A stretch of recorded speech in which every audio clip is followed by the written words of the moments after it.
Immagini eloquenti. Ecco come si presenta Agrigento dopo 12 giorni di mancata raccolta dei rifiuti da parte degli operatori ecologici che solo stamani sono tornati al lavoro.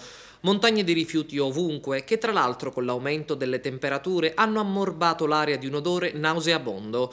Rifiuti sulla strada, sui marciapiedi, davanti o accanto bar, paninerie e locali di ritrovo, i cui gestori ovviamente, a causa della spazzatura sparsa dovunque, hanno denunciato un calo nel volume d'affari. Qui siamo al Viale della Vittoria, zona in di Agrigento. Hai riscontrato delle differenze riguardo la clientela, riguardo il volume d'affari o no? È normale che diminuisce il volume d'affari.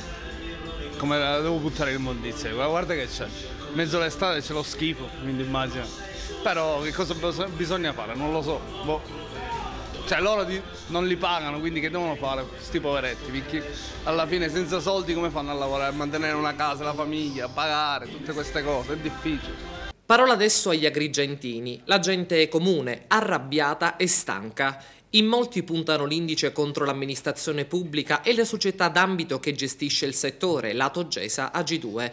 Un sentimento di indignazione è quello che accompagna i cittadini. Lo schifo c'è, la puzza si sente e dobbiamo stare qua a tenerci l'immondizia in mezzo alla strada.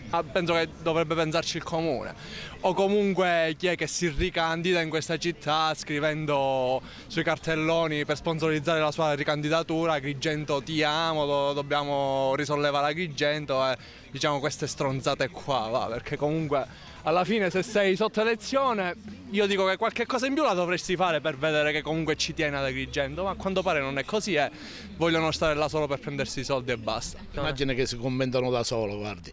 Se vogliono farsi campagna elettorale con la spazzatura ci sono riusciti.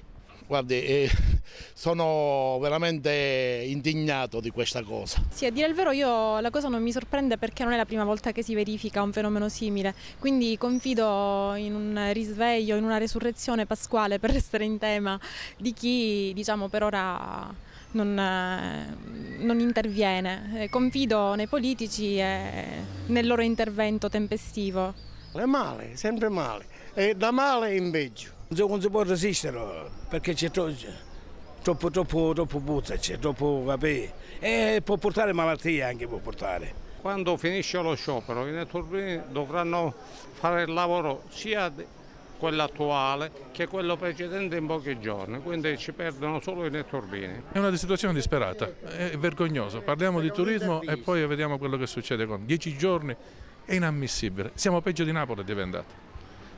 Risentiamo il ridicolo, non si mettono d'accordo alcuni comuni e non pagano, bisogna trovare una soluzione. Per fortuna la procura sta intervenendo, forse così si può risolvere qualcosa.